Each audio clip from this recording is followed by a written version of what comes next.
Top couple is a bit sweet episode 80। पिछले episode में हमने देखा कि वेनली अपने अंकल के सामने सौंज्ञान के फेवर में स्टैंड लेती है। वेनली के अंकल बोले, तो अब तुम दूसरों को प्रोटेक्ट करना भी सीख गई हो। वेनली बहुत ही कॉन्फिडेंस के साथ बोली, पहले मैं बेवकूफ़ थी जिसकी वजह से यान को अकेले सफ़र करना पड़ा, लेकिन अब मैं उसके साथ खड़ी हूँ, इसलिए कोई भी उसे कुछ भी बुरा नहीं बोल सकता। फिर वेनली और उसके अंकल दोनों एक दूसरे को घूर कर देखने लगते हैं। वेनली आगे बोली, मुझे अच्छे से पता है अंकल कि आपको और नाना जी को किस बात की चिंता हो रही है, लेकिन उस बात पे मेरे अपने थॉट्स और जजमेंट हैं। मैं पैसे कमा सकती हूँ और मैं अपनी लाइफ के उतार चढ़ाव को अच्छे से हैंडल भी कर सकती हूँ। आप ठीक थे, नानी जी नाना को बहुत जल्दी छोड़कर चली गई, जिसकी वजह से उनका दिल टूट गया। कई सालों तक वो उनकी यादों में जीते रहे। और मेरी मॉम भी मेरे डैड को जल्दी छोड़कर चली गई, सिर्फ उस एक्सीडेंट की वजह से। लेकिन अगर फिर से नाना जी और मेरे पापा को दोबारा चांस मिले तो मैं अच्छे से जानती हूँ कि वो फिर से नानी जी और मॉम के साथ रहना ही चूज करेंगे। सिर्फ इस डर में जीना कि फ्यूचर में क्या होने वाला है, ऐसी जिंदगी जीने का क्या फायदा।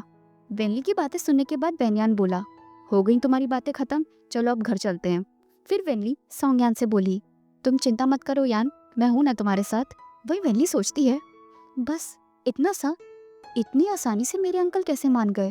क्या मैंने उन्हें इतनी आसानी से बेवकूफ़ बना दिया? तो अब ये नाना जी को जाकर डिवोर्स के बारे में तो नहीं बताएंगे ना?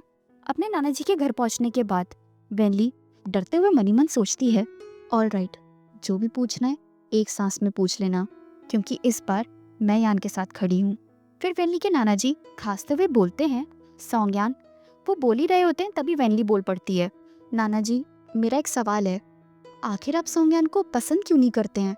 वेनली के नाना जी सोच में पड़ जाते हैं और सोचते हैं, ये बात सच है कि मेरे मन में उसको लेकर कुछ सवाल हैं, लेकिन मैंने कभी उसको कुछ बोला नहीं है। अपने नाना जी को सोच में पड़ा देख वेनली बोली, अब आप कुछ बोल नहीं रहे इसका मतलब ये नहीं है कि मुझे कुछ समझ नहीं आ रहा है। तभी वेनली के नाना जी बोले, ठीक है तो मैं तुम्हें सब कुछ बताता हूँ। और उसके बाद वेनली के नाना जी उसे सब कुछ बता देते हैं। वेनली चौंकते हुए बोली, क्या हम ऑलरेडी पहले एंगेज रह चुके हैं और आप उसे इसलिए पसंद नहीं करते क्योंकि आप खुद शर्मिंदा हैं, राइट? फिर वेनली थोड़ा इमोशनल हो जाती है और आगे बोलती है, ये सब सुनने के बाद मुझे एहसास हो रहा है कि यान ने कितना कुछ अकेले झेला है और फिर भी उसने मुझसे उतना ही प्यार किया है। अब तो मुझे उससे और भी ज़्यादा प्यार हो गया है, और अगर आप उसे इसी तरह परेशान करते रहेंगे तो बाद में मुझे मत ब्लेम करना कि मैंने फैमिली और लव में से किसे चुना। चुना मतलब? वेनली के नाना जी बोले। वेनली बोली, यही कि मैं आपकी पोती होने का स्टेटस त्याग दूंगी और अपने प्यार के साथ भाग जाऊंगी। वेनली आगे बोली, आपको पता है अगर ये एक टीवी ड्रामा होता ना तो आपको अंकल को बहुत सारे पैसों के साथ भेजना चाहिए था हमारा ब्रेकअप करवाने के लिए। आखिर हम इतने अमीर जो हैं, लेकिन आपकी सोच बहुत छोटी है। वेनली के नाना जी बोले, ये तुम क्या बकवास कर रही हो? उस वक्त मैंने बस। तभी वेनली बोली, मैं जानती हूँ कि आप मेरी भलाई चाहते हैं और उस वक्त आपने मेरे डैड को अपनाया नहीं था, लेकिन इसलिए नहीं क्योंकि उनके पास टैलेंट नहीं है या पैसा नहीं है, बल्कि इसीलिए क्योंकि उस एक्सीडेंट में मेरे मॉम की डेथ हो गई थी और मेरे डैड बच गए थे, और मेरी मॉम की मौत का जिम्मेदार आपने मेरे डैड को ठहरा दिया। लेकिन आपको पता है, अगर उस दिन चूज़ करना होता कि किसे मरना है तो मेरे डैड खुद को चूज़ करते बिना सेकंड थॉट के। इसलिए नाना जी आप चिंता मत करिए, हम बस उन लोगों के साथ रहना चाहते हैं जिनके साथ हम खुश रहते हैं। फिर जिंदगी चाहे कितनी भी लंबी हो या छोटी, इससे फर्क नहीं पड़ता। थोड़ी देर अपने नाना जी से बात करने के बाद वेनली सौंज्ञान के पास आ जाती है और बोलती है, तुम चिंता मत करो यान, नाना जी के साथ मैंने बैठ के कुछ पुरानी यादों के बारे में बात की और अब उन्हें थोड़ी देर के लिए अकेला रहना है, तो चलो अब हम घर चलते हैं।